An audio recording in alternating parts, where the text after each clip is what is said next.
দেখো ওই যে বিজেপি বলেছিল যে আমরা বাংলায় জিতলে ডবল ইঞ্জিনের সরকার হবে। ডবল ইঞ্জিনের সরকার মানে অনেকে ভেবেছিলেন যে ওটা বোধহয় প্রগতির ইঞ্জিন হবে, বাংলা রকেটে বসে সামনের দিকে এগোবে, বাংলা হচ্ছে রকেটে চেপে মহাকাশের দিকে চলে যাবে বাংলা, এমন ডবল ইঞ্জিন হবে। এখন দেখা গেল ডবল ইঞ্জিন মানে হচ্ছে একটা বুলডোজারের দুটো ইঞ্জিন। বুলডোজার চলবে এখানে খেটে খাওয়া মানুষের ওপর দিয়ে, গরিব মানুষের ওপর দিয়ে। অভিষেক ব্যানার্জির চোরাই সম্পত্তি, সেই বাড়িকে ডেমোলিশ করবে বলে ওকে নোটিশ পাঠাচ্ছে, যাতে ও সেটাকে নিয়ে ভালো করে কোর্টে যেতে পারে, স্টে অর্ডার নিতে পারে, আবার একটা কোর্ট থেকে যদি ফিরিয়ে দেওয়া হয় যেন আবার হাইকোর্টে যেতে পারে, সুপ্রিম কোর্টে যেতে পারে।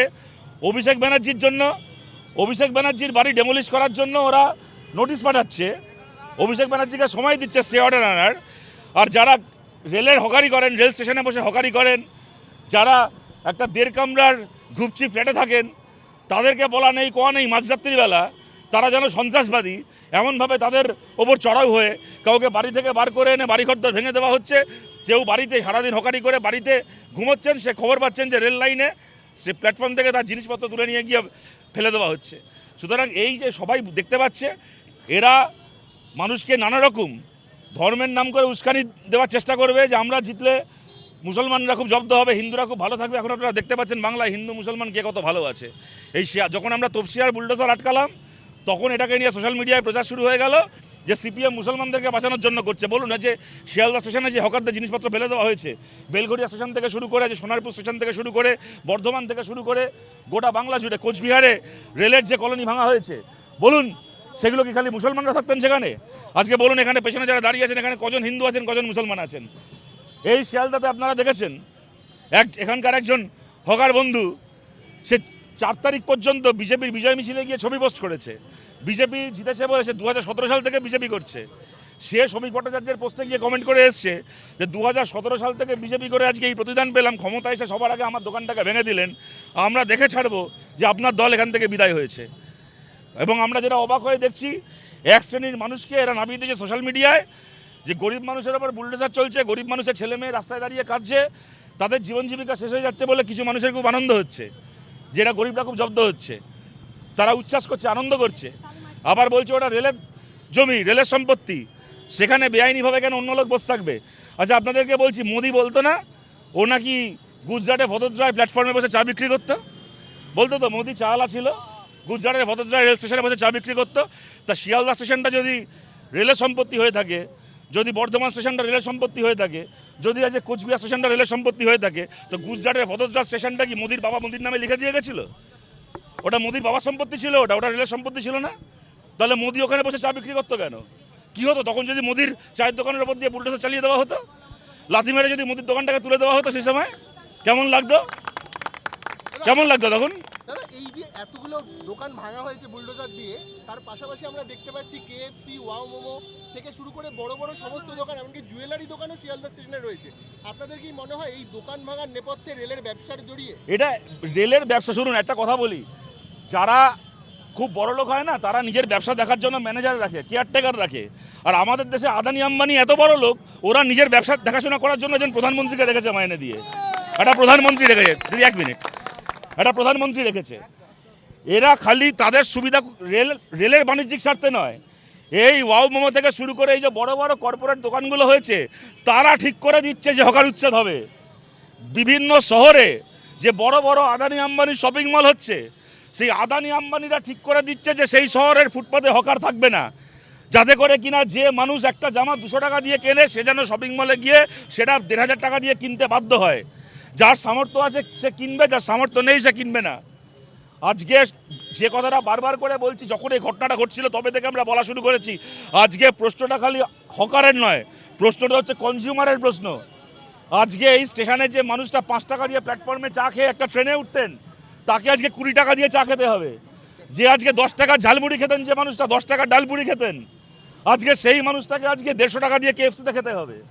সুতরাং আমরা আবেদন করছি সবার কাছে, প্রশ্নটা এখানে খালি হকার বন্ধুদের প্রশ্ন না, প্রশ্নটা হচ্ছে যারা কনজিউমার, যারা রেলের নিত্যযাত্রী, যারা প্লেনে চড়ে, যারা প্রাইভেট গাড়িতে চড়ে, যারা বিজনেস ক্লাসে চলাফেরা করে, যাতায়াত করে, এমনকি যারা রিজার্ভড এসি কম্পার্টমেন্টে চলাফেরা করে, ফার্স্ট ক্লাসে 2 এসিতে চলাফেরা করে, এটা তাদেরও প্রশ্ন না। যারা জেনারেল ট্রেনে চলে, লোকাল ট্রেনে চলে, এক্সপ্রেস দূরপাল্লার ট্রেনের যারা জেনারেল কম্পার্টমেন্টে যাতায়াত করে, আমরা সেই মানুষদেরকে বলছি আপনারাও এগিয়ে আসুন।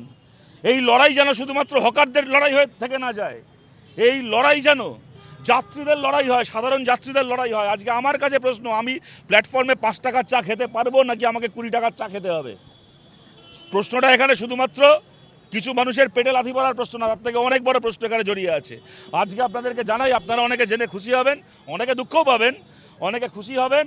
একটু আগে আদালতে মামলা হয়েছে হুগলিতে নদীপথে, ওই যে নদী পথে যে হকারদেরকে উচ্ছেদের নোটিশ দেওয়া হয়েছিল, উচ্ছেদ করা হচ্ছিল, একটু আগে আদালতে মামলা হয়েছে, বিকাশ ভট্টাচার্য মামলা লড়েছেন, আদালত স্টে অর্ডার দিয়েছে, ওই জলপথে হকার উচ্ছেদ আর করা যাবে না। একটু আগে হাইকোর্ট, 1 ঘন্টা আগে কলকাতা হাইকোর্ট রায় দিয়েছে। আটকাবো আমরা রাস্তায় দাঁড়িয়েও আটকাবো, আমরা আদালতে লড়াই করে আটকাবো।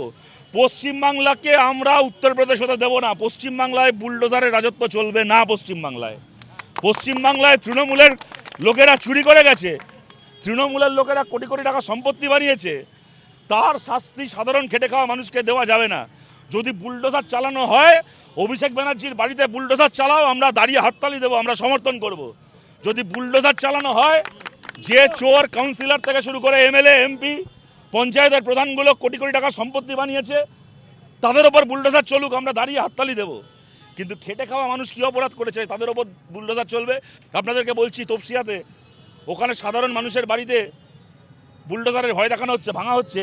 আজকে আমার সঙ্গে তপসিয়া চলুন, আপনাদেরকে দেখাবো তপসিয়াতে কতগুলো সরকারি জমির ওপর জাভেদ খানের ছেলে কবজা করে বসে আছে, তার উপর কেন বুলডোজার চলছে না? সরকারি জমির ওপর জাভেদ খানের সম্পত্তি চলছে। আপনাদেরকে দেখাবো তপসিয়াতে এই জিনিস আছে, কবরস্থানের জমির ওপর জাভেদ খান হাই রাইজ তুলেছে, সেখানে বড় লোকেরা থাকে, ওয়াকফের সম্পত্তি কবরস্থানের জমি। বলুন তার ওপর কেন আজকে চলবে না বুলডোজার? কেন সেই বাড়ি ভাঙা হবে না? সেই দিকে কেউ ঘুরেও তাকাবে না, কোনো সরকার সেই দিকে ঘুরে তাকাবে না। যত রংবাজি, যত চোটপাট খালি গরিব মানুষের ওপর। এইটা পশ্চিমবাংলা আমরা চলতে দিচ্ছি না।